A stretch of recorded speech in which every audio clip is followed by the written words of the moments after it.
ஆம்பளை பொம்பளை வாலிப பையன் வாலிப பிள்ளை உன் ஸ்டேட்டஸை போடட்டா, நீ இன்ஸ்டாகிராமில் என்ன கேவலமாக இருக்குன்னு போடட்டா, உன் இன்ஸ்டாகிராம் எவ்வளவு அருவருப்பா இருக்குன்னு போடட்டா. ஜாக்கிரதை ஜாக்கிரதை. தூக்கிடு தூக்கிடு. உன் இன்ஸ்டாகிராம்ல எத்தனை ஃபாலோவர்ஸ் இருந்தாலும் இப்ப நீ பிரசங்கம் முடிஞ்ச உடனே அழி, இல்லை நீ அழிக்கப்பட்டுருவ. முறிச்சு போட்டு வருவான் காலை வீட்டுல. நீ இயேசுவை ஆராதிக்கிற, நீ உனக்கு எதுக்கு இன்ஸ்டாகிராம்?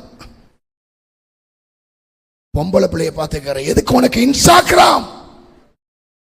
திருட்டு கழுதைகள், பேசி மார்க்கத்தார்கள், அசுத்த ஜாதிகள், திட்டுப்பட்ட ஜாதிகள், ஈனப்படுத்தப்பட்ட ஜாதிகள். எதுக்கு இன்ஸ்டாகிராம் உனக்கு? பொம்பளை பிள்ளை எவன் பார்க்கணும்? உன்ன என்ன சம்பாதிக்க போற? அதுல என்னத்தை சம்பாதிக்க போற? என்னத்தை காட்டி என்னத்தை சம்பாதிக்க போற? அதுக்கு நீ ஒரு விஷத்தை குடிச்சு நரகத்துக்கு போயிடலாம். என்னத்தை காட்டி என்னத்தை சம்பாதிக்க போற? போடட்டா டிவியில? வேணாம். இது லாஸ்ட் வார்னிங், கடைசி எச்சரிப்பு. உங்க மத்தியில இருந்து ஊழியம் செய்வது ஒரு பக்கம் சந்தோஷம், ஆனா சில நேரத்தில் ரொம்ப வருத்தமா இருக்கு, ரொம்ப வேதனையா இருக்கு. அல்லேலூயா. பெரிய கூட்டத்தை வச்சு வேதனைப்படுறதை விட ஒரு 10 பேரை வச்சு சந்தோஷப்படுறது ரொம்ப பாக்கியம். அல்லேலூயா. உடைய எல்லா அக்கௌண்ட்ல இருக்கிற உன் செல்லுல இயேசு நுழைஞ்சா அங்க வாக்குத்தத்தம் இருக்கும், அபிஷேக பாடல் இருக்கும், பரிசுத்தவான்களுடைய ஜெபம் இருக்கும்.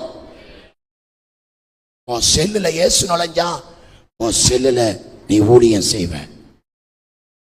இன்னைக்கு நீ செல்லுல ஊழியமா செய்யற, எவனோட சேர்ந்து சினிமா பாட்டுக்கு ஆடுற, யாரோட கூட்டி வச்சுக்கிட்டு சினிமா பாட்டை போட்டிருக்க, அருவருப்பை போட்டிருக்க, கன்றாவிய போட்டிருக்க. அல்லேலூயா. அம்மாப்பா என்ன செய்றீங்க? உங்க பிள்ளைகளுடைய இன்ஸ்டாகிராம ஓபன் பண்ணி பாருங்க. இந்த சபை போட்டோ இருக்கா? இந்த பாஸ்டுடைய இந்த சபை பிரசங்கம் இருக்கா? இந்த சபை ஆராதனை இருக்கா? ஆவிக்குரிய பரிசுத்தவான்களுடைய வீடியோ இது இருக்கா? இருந்தா உங்க பிள்ளைக்காய் கர்த்தரை ஸ்தோத்திரம் பண்ணுங்க. இல்லனா வெளுத்து செல்ல தூக்கி நொறுக்கி தள்ளு.